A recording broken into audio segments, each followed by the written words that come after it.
yes, so Hairless here.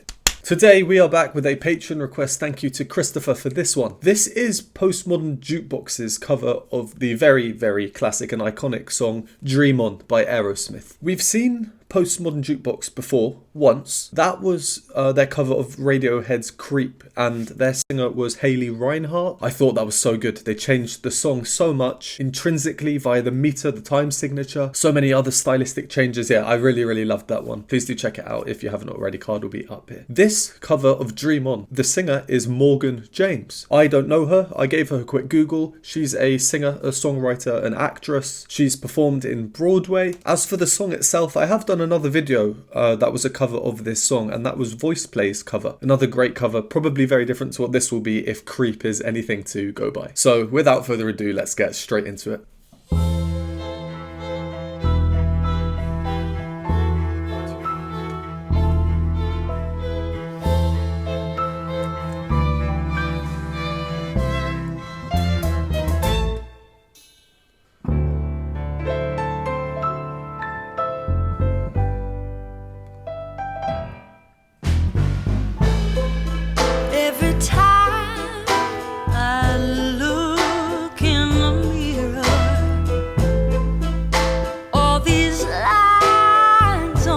Face getting clearer.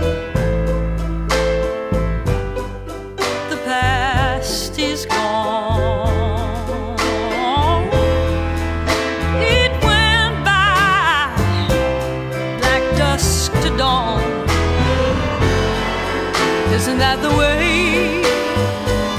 Everybody's got their dues to pay.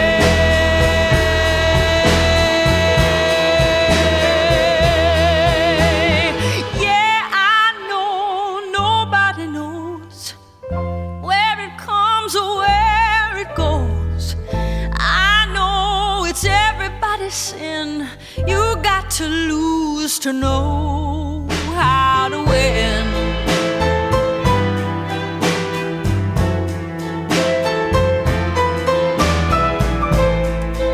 This is very groovy, isn't it? There's a lot to talk about here. I really do like it. A lot of obvious changes from the original song.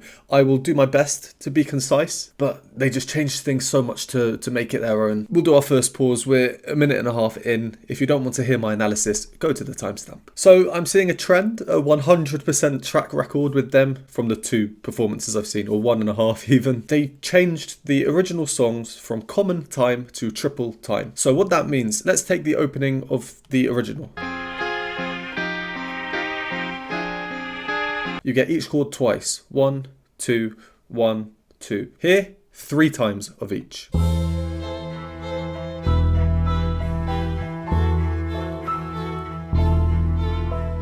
Just as they did with Creep, so the time signature, the meter is changed. Next point is about the harmony. I'm going to show a clip from my voice play cover of Dream On. In that, I explain the introduction of the original song and its dissonance. I was looking forward to that iconic intro because it's rife with dissonance. I'll try and show the chords slowly here so we can kind of see how the parts move and which ones stay. First chord.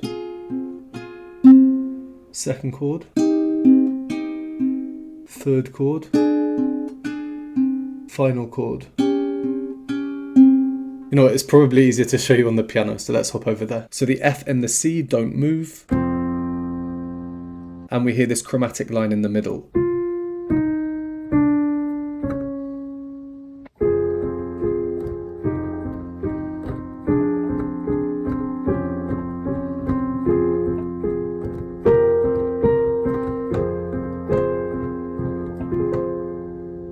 In that case, the key was F. So notes F and C were notes 1 and 5. 1, 2, 3, 4, 5. Here, the key is A.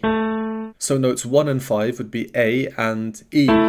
So you might notice this introduction sounds different aside from the rhythmic differences and the instrumentation. For the instrumentation, we have a string quartet including a cello and a double bass, a drum kit and a piano. The note in the double bass is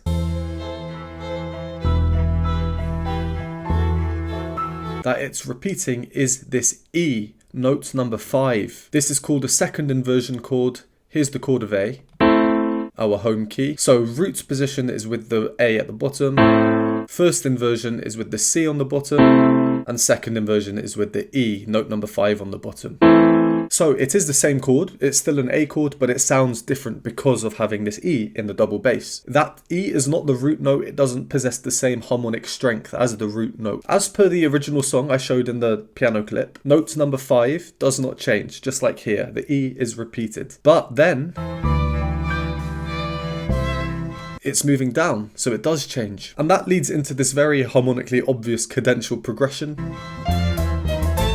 A cadential progression just means that we're obviously leading to a cadence. So the chords are clearly moving to the end of a musical section or sequence. How classical that bit sounds, almost rustic as well with the beat in there. So it's definitely a complete rework. And from the 2 or 1.5 songs I've seen, yeah, I think they're amazing how they do it. To rework a song on so many levels, harmonically, in terms of instrumentation, the texture, the structure, and of course the meter, the time signature, so important, such a big change, but also to maintain the sentiment of the original song somewhat. Yeah, I think it's very good. That then leads into this little interlude, which really signifies the style of music we're going to be listening to. Transporting us back 70, 80 years. Just piano and double bass there, so redolent of jazz clubs. A sign of elegance, one might say. And speaking of elegance, in walks Morgan, our singer for the day. Look at that posture, how straight is her back. I'm sure she's had a lot of training on how to compose and hold herself on stage, being a Broadway star. Every time The pizzicato, the plucked strings, really changing the feel. They're contrasting the chromatically descending, very smooth double bass part, which is letting the notes play out. I look in the mirror. Same with the piano, calmer legato chords. Morgan's voice, yeah, I love it. I think it suits this style of singing very well. All these lines on my face getting clearer. It's very sultry. Is sultry the right word? I feel like I've heard voices described as sultry before, but maybe not. The tone, it's not husky, but it's definitely not squeaky or timid. There's a conviction behind it, a power, not necessarily in terms of volume, but technique. You can see she has great control. The air coming through. All these lines That super quick crack, kind of growling sound. on my face getting clearer. The intense switching between straight tone and vibrato wobbling. And a bit of a weird one that I'm noticing. It's her sibilance, how she says her S's. I don't know if this is just how she does it. My face getting clearer. Even when she's speaking perhaps, but it's more towards a kind of shh sound rather than a s. Past is gone. It went by. Again, elegance. Her decision not to use a glissando, a slide up, which I think is a very iconic part in the original song. She not only doesn't do the slide up by choosing to sing precise separate notes, she also comes off before the next entry for quite a bit of time. It went by. We then get some nice stylistic changes in the strings. To dawn. Isn't that the way? And then, I think here, there's this sustained note. And before we listen to it, the requester of this song let me know that Morgan refuses to have any kind of post-pitch correction, tuning correction applied to her vocals. So, based on this sustained note that we're about to hear, 100% we can see that.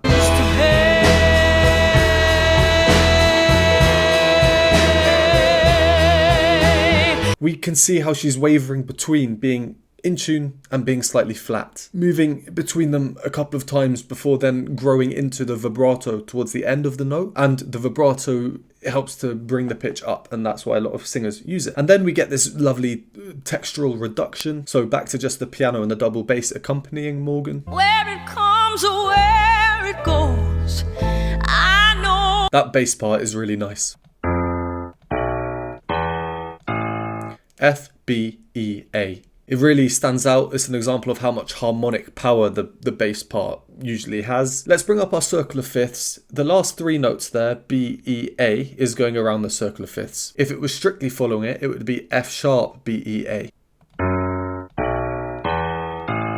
much more of a happy feel, but no, it's slightly different.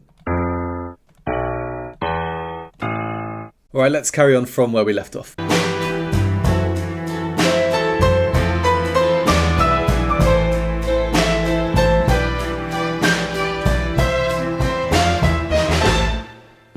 Nice rhythms in the strings there. Half my life's in books, written pages, lived and learned from fools and from sages.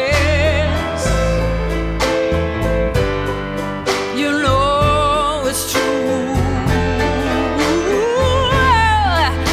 All the things come down to you. Sing with me, sing for the years, sing for the laughter, sing for the tears. Sing with me just for today. Maybe tomorrow the good Lord take you away.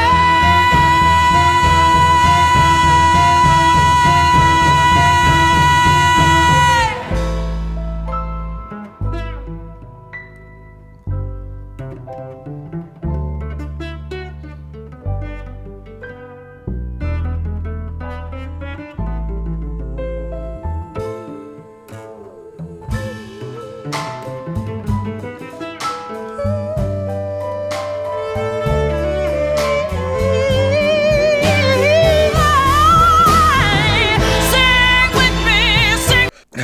Wow. Don't worry, I'm going to rewind a bit and we'll carry on from that little nice build-up she did. It's probably important for the flow, but as always, copyright is tough, so I want to get a few pauses in. Let's just go over a handful of points from that last minute and a half or so that we heard. The verse repeats, and they've gone for the same overall style that they did previously. You know, we have the pizzicato strings, the same harmony, harmonic progressions, but things are a bit more lively, but subtly. Half my life Look at the piano part. in books, written pages.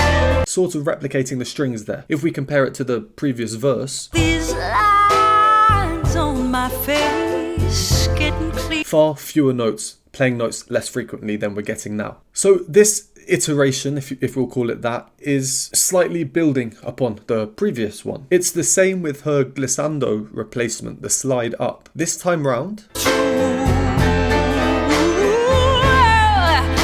she does more notes, more power. She goes higher, but she still comes off before the next phrase.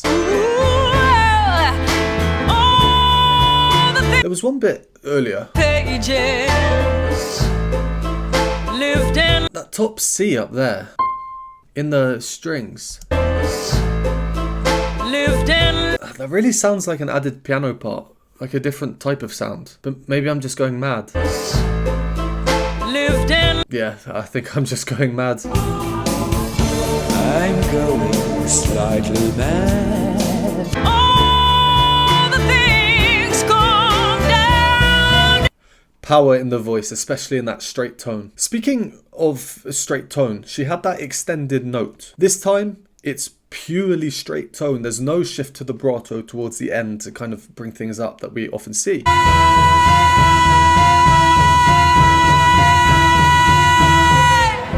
Like I say, we do often see this, and across genres as well. Let me quickly find an example. I have a certain Bach performance in mind.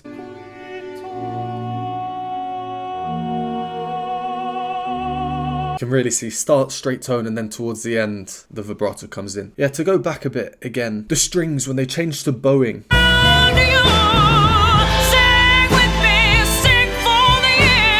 It's crazy how it can create this insanely rich and full sound. I always find it interesting arranging for whichever instruments you have at your disposal. You probably want to keep things interesting through variety throughout the song, changing up sections, differences here and there. But you also need repetitions because you don't want the song to be too patchy and compartmentalized. It should flow quite well.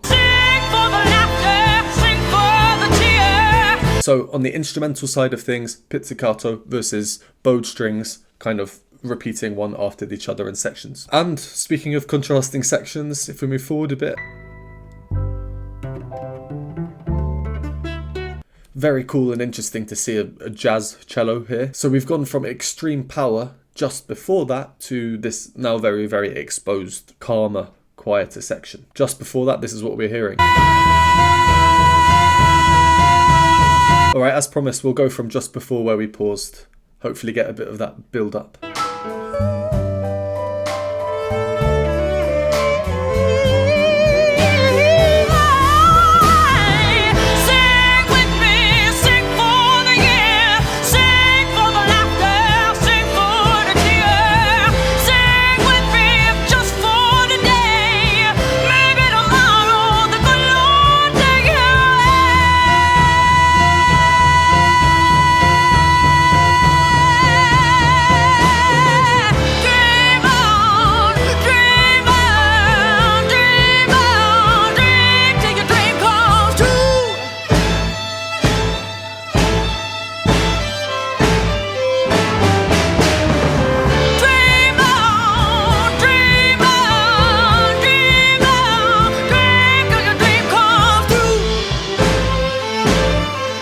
Right, is she gonna go up? Dream on, dream on, dream on, dream on, dream on, dream on, dream.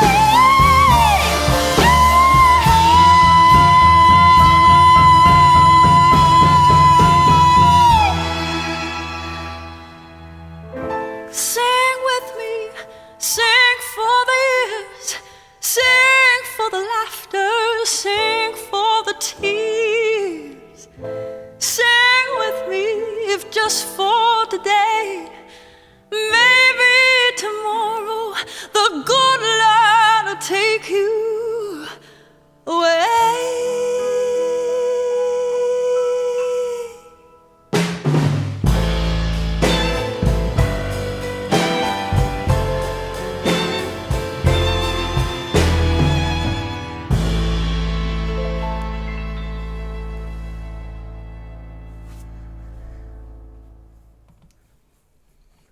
And here we are, all the parts.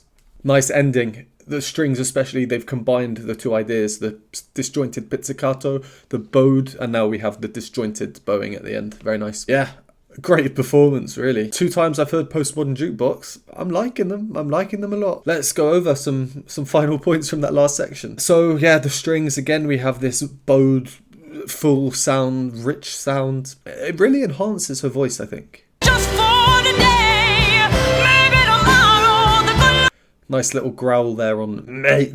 Oh. She did not sound like that. maybe tomorrow the A very authentic sound. A lot of character to her voice. Right, then we get another extended note for the 3rd time.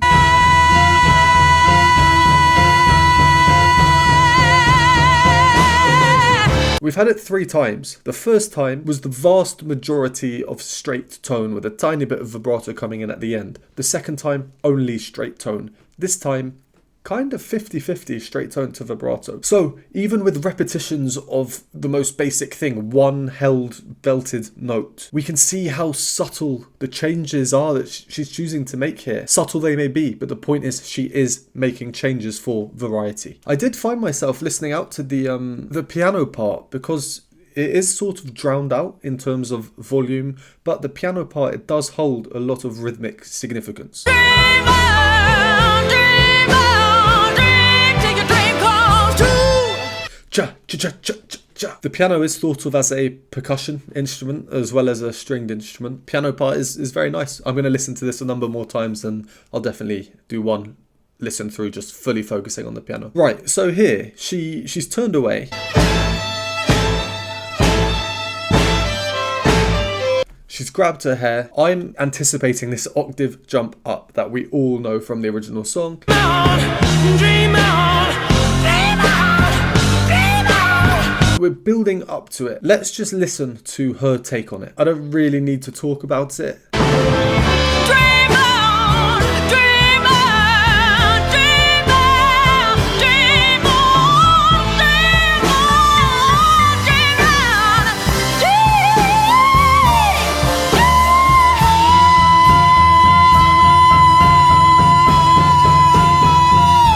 The rawness to that sound up there. Again, going back to the fact that she won't use post-production tuning fixing.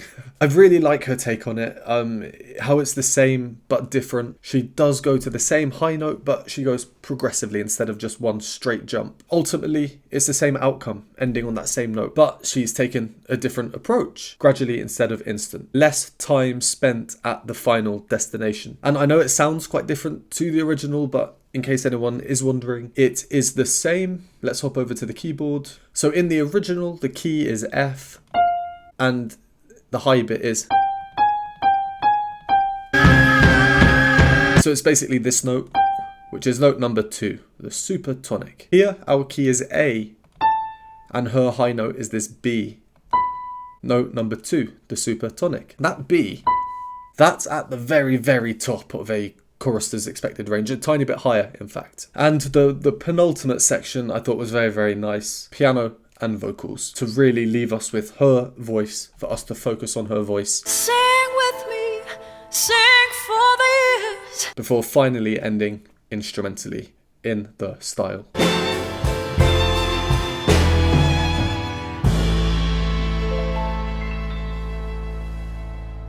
Yeah, I thought that was great. A really, really good, clever arrangement. I guess we're going to be doing more Postmodern Jukebox in the future on this channel. 2 great performances by then that we've seen so far. Let's leave that one there. Thank you again for this request, and thank you to everyone for watching. Would appreciate a like and subscribe. If you do enjoy my content and would like to support me, please do so by following the link to the Patreon, different tiers with different perks, and I will see you next time.